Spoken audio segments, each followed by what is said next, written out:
Olá para os viajantes do tempo, para os que gostam de ouvir histórias, para os curiosos sobre quem foi e quem é.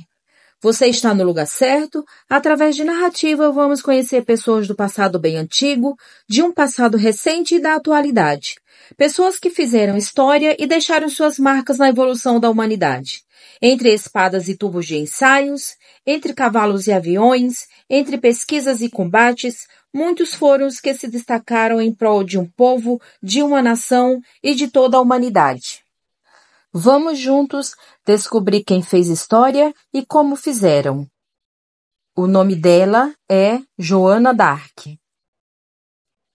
Joana d'Arc, camponesa e considerada uma santa francesa, nasceu na cidade de Domremy, na França, por volta do ano de 1412. Seus pais eram Jacques d'Arc e Isabelle Romer. Joana tinha 3 irmãos e uma irmã. A França atravessava um período de guerra contra a Inglaterra, conhecido como a Guerra dos 100 Anos, que foi a guerra mais longa da história. E foi neste período que nasceu Joana d'Arc. O país também vivia uma divisão política, pois o rei Carlos VI, devido a uma instabilidade vinda provavelmente de uma esquizofrenia, tinha crises recorrentes, ficando assim, muitas vezes, incapaz de governar. Neste contexto, havia uma disputa pela regência da França entre Luís, o Duque de Orleans, e o seu primo, o Duque de Borgonha, também conhecido como João Sem Medo. Joana, quando jovem, fazia as tarefas costumeiras, como fiar lã, e nos campos ajudava seu pai, e também era responsável por cuidar dos animais da família. Sua educação religiosa era de responsabilidade de sua mãe. Em 1419, a guerra já havia afetado toda a região onde morava a família de Joana d'Arc. Em 1425, a cidade foi atacada e o gado roubado, o que fez com que o povo da região desejasse que os ingleses fossem expulsos para que a França encontrasse a paz. Nesta época, Joana d'Arc, então com 13 anos, após este ataque inglês, teve a sua primeira visão, pois foi assim, com visões, que ela relatou que tinha do arcanjo Miguel e também de Santa Margarida e de Santa Catarina, para que ela ajudasse o exército de Carlos VII, que se tornou herdeiro do trono após a morte dos seus 4 irmãos. Embora Joana d'Arc não ter dito claramente, mas sobre Santa Margarida e Santa Catarina eram santas virgens muito conhecidas na região por terem enfrentado adversários poderosos, foram torturadas e martirizadas devido às suas crenças, porém, mesmo tendo passado por tudo isso, elas se mantiveram fiéis aos seus princípios e conservaram as suas virtudes até a morte. E assim, Joana d'Arc fez voto de castidade também às vozes que ouvia. Na juventude de Joana, pelo interior da França, havia rumores sobre uma profecia, que quem salvaria a França seria uma virgem armada carregando um estandarte. Envolta em todo esse cenário de guerras, visões e profecias, em 1428, Joana d'Arc tentou pela primeira vez o encontro com Carlos VII, através do comandante da guarnição, que recusou veementemente essa possibilidade, a mandando de volta para casa. E em 1429, Joana tenta novamente um encontro com o rei Carlos VII. Após a sua região ter sido novamente atacada e devastada, foi novamente recusada. Porém, nesta época, Joana d'Arc já havia adquirido um certo apoio de 2 soldados. E, finalmente, no mesmo ano de 1429, o comandante da guarnição aceitou uma reunião com Joana, que, já com o apoio dos 2 soldados, que tinha feito uma certa amizade, o comandante da guarnição permitiu que Joana fosse ao encontro de Carlos VII, acompanhada de 6 soldados. Para a viagem, Joana vestiu-se com roupas masculinas, fornecidas pelos soldados da sua escolta, e assim, usando roupas masculinas, ela ficou pelo resto de sua curta vida. Na época do encontro, Joana estava com 17 anos, e ela teria dito ao rei: Senhor, vim conduzir seu exército à vitória, o que causou uma certa impressão em Carlos VII.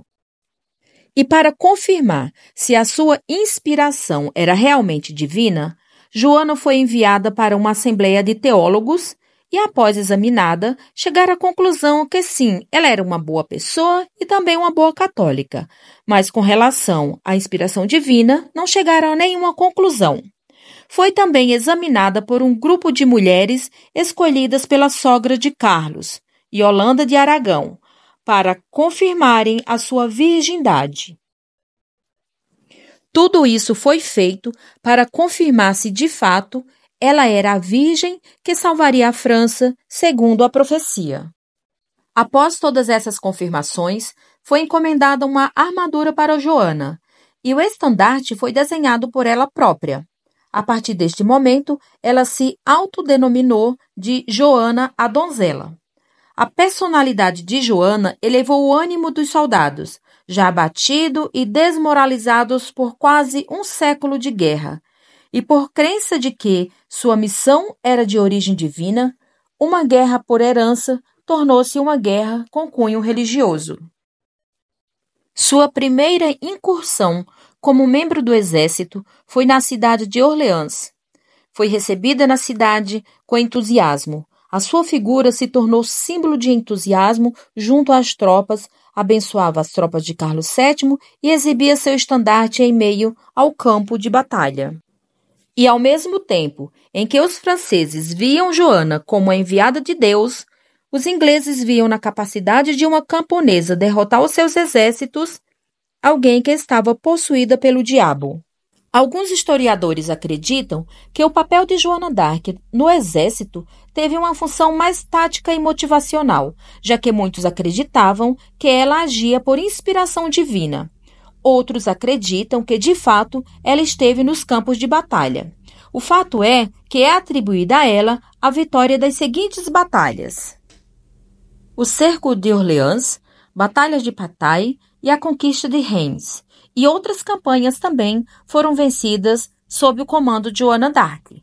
Porém, em 1430, Joana d'Arc foi capturada por um grupo de franceses aliados dos ingleses. Os ingleses queriam desacreditá-la para, dessa forma, atingir o rei Carlos VII, prejudicando a legitimidade da sua coroação. A maior acusação que pesava sobre ela era o fato de que ela ouvia vozes e que também se vestia com roupas masculinas. Ela foi acusada de bruxaria, pois alegaram que as vozes que ela ouvia eram vozes do demônio. Por isso, foi acusada, julgada pela Santa Inquisição e condenada à morte na fogueira. Segundo relatos da história, no dia da sua execução, ela tomou a Santa Eucaristia e estava vestida de branco. E no dia 30 de maio de 1431, aos 19 anos de idade, ela foi queimada viva, enquanto gritava por Jesus, segundo algumas narrativas. 20 anos após a sua morte, a sua família entrou com pedidos para que Joana d'Arc não entrasse para a história dessa forma como uma descrente. Houve uma investigação da condenação sob as ordens de Carlos VII.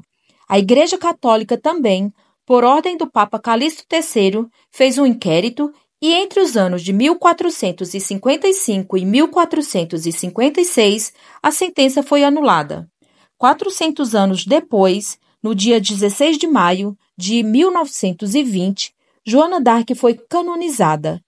E se você assistiu esse vídeo até aqui, eu agradeço com muito carinho e peço o seu apoio para se inscrever, curtir e compartilhar. Você tem curiosidade de saber sobre alguma personalidade histórica, mas não tem tempo de pesquisar? Deixa aqui nos comentários que eu pesquiso para você. E o que você precisa fazer é só sentar no sofá da sua sala e ouvir história. Porque o meu conto é o que a história conta.